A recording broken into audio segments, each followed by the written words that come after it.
You are a psycho patient. Oh, sorry, not you. That was the army's response to this lady you see right here, who is accusing some senior army officers of raping and harassing her. But wait till you hear the response of one of my most trusted military sources when I asked him an hypothetical question about this situation. Now let's listen to Ruth Ogunleye's accusations and of course the military's response. Colonel Abdulkarim asked me to sleep with him at Eagle Store Hotel at about 700 hours p.m. He asked me to sleep with him, which I refused. What day was this? On Sunday. On 27th February 2022. So he called me to sleep with him, which I was very, very surprised. And army is against it. In the army, it's called fraternization. It's a big offense in the army, which I refused to sleep with him because he's my superior. Ever since then, Colonel Abdulkarim will inject me with Lactate injection, put me inside caskets, popularly called body bag in the army. He will harass me, rape me. He will throw me inside psychiatric hospital to make it look as if what he is saying is true. Cantonment Medical Center or just there. I have witnessed. Most times he will inject me inside his office, rape me. After raping me, he will still take video of me and send it to General I.B. Shelebo to make it look as if, because as at that time I was already complaining, seeking for intervention, begging some senior officers, people like General C.G. Musa, the current chief of defense staff. I told so many officers, I seek for redress, but nothing was done because he's my senior. Nobody was ready to give me a listening ear.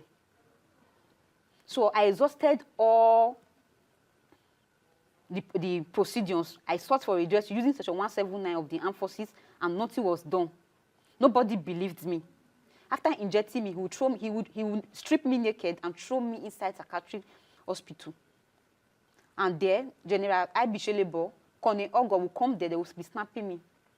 They took picture of me, harassed me.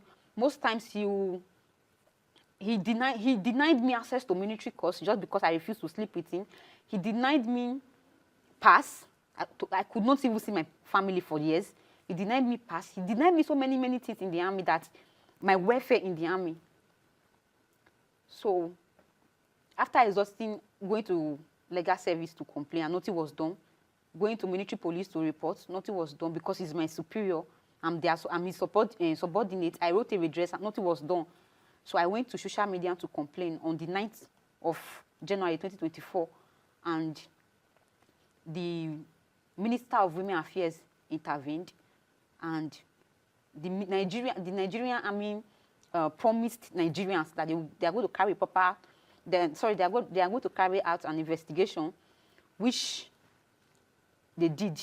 So during the investigation, they took me to National Hospital. They took me to LDLE.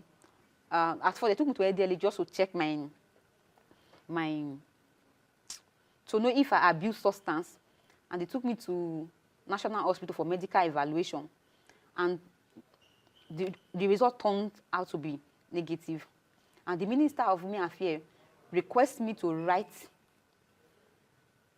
a voluntary letter, which I did.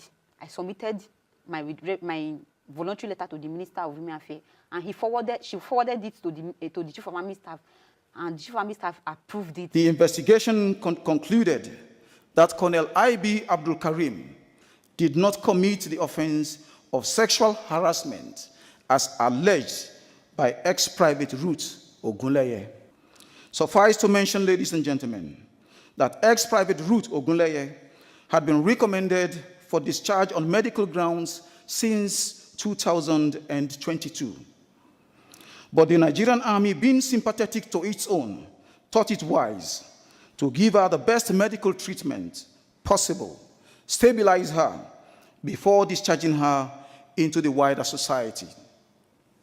Hence, while the Army was addressing the allegations of sexual harassment, further concerns about Ruth Ogunleye's conduct came to light.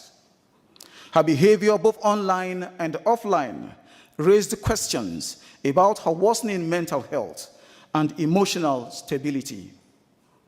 Consequently, the Nigerian Army referred ex-Private Ruth Ogunleye for medical evaluation at the National Hospital in Abuja, following earlier assessments made by the Nigerian Army Medical Corps that suggested potential mental health concerns. This decision was taken to safeguard her well-being and to ensure that any action taken by the Nigerian Army was informed by a comprehensive understanding of her condition as advised by trained professionals. The medical evaluation confirmed that ex-Private Ruth Ogunleye was suffering from a condition that made her medically vulnerable. Based on the medical report from the National Hospital and the advice of the Nigerian Army Medical Corps, the decision was made to shelve any disciplinary procedures that could have been brought against her. Instead, the Army prioritized her health, understanding that she was in no position to continue with military service. She was subsequently boarded and discharged from service. Now, to get a better understanding of what you just listened to there, which, by the way, I find very unconvincing, I decided to reach out to one of my most trusted military sources, who, by the way, is retired. Now, listen to our conversation, especially the last question that I asked him. Make what you will of it, and I'll see you next time. You are saying that it doesn't matter how powerful the military officer is. No. No way. And for your information, I worked in the Department of Administration for the greater part of my career, especially my senior career. And I worked as a director of legal services. Yeah, I know. So this, multi-handle, and I know the way it works. So I got really interested. And they gave me the lowdown. Oh, you spoke to your people there? Oh, yes, I spoke with my people. But the question, sir, is that it does come across as though it was when she made those allegations that the military now suddenly remembered that this is a mentally sick person. No. What in deal matter administratively? In the military, they set up what you call board. Woman set up board. So the board will now review these cases. Unfortunately, things are not, as fast as, what one would expect. So, like a cheap thing that I'm not telling you that we don't have cases of sexual harassment. So listen carefully to me. I am not saying that there are no cases of sexual harassment. I'm not saying that. Mark my words. I'm not. But this particular case, it was investigated. And Omoyet is sick. Sick. But sir, what I don't. What I know you are going to tilt towards your people on this one. But what do you say to people who say the military cannot be a judge in its own case? Especially in this case where a junior officer is bringing an allegation against a senior officer. What cases have been dealt with from records? Such cases have been dealt with. And when you say the military cannot be a judge in its own case, this is an administrative matter. This is a disciplinary case. So the military authority will gain nothing, because the military also has the military has a system of handling this kind of a matter, because it happens across the board all over the world, even in civilized climes. It happens. It happens. Yes, sir. It happens. It's not only now, the US Army, the British Army, it happens. But Colonel, two things can also be true at the same time. It is possible that this lady in question is mentally challenged, and it's also possible we have seen cases of people taking advantage of people who have that kind of condition. Is it not possible that those two things happened, that she's mentally sick and then the officers also took advantage of her sexually?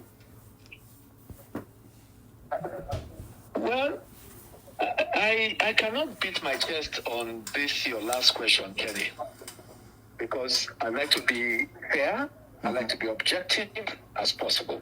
I cannot beat my chest because, I mean, I wasn't at the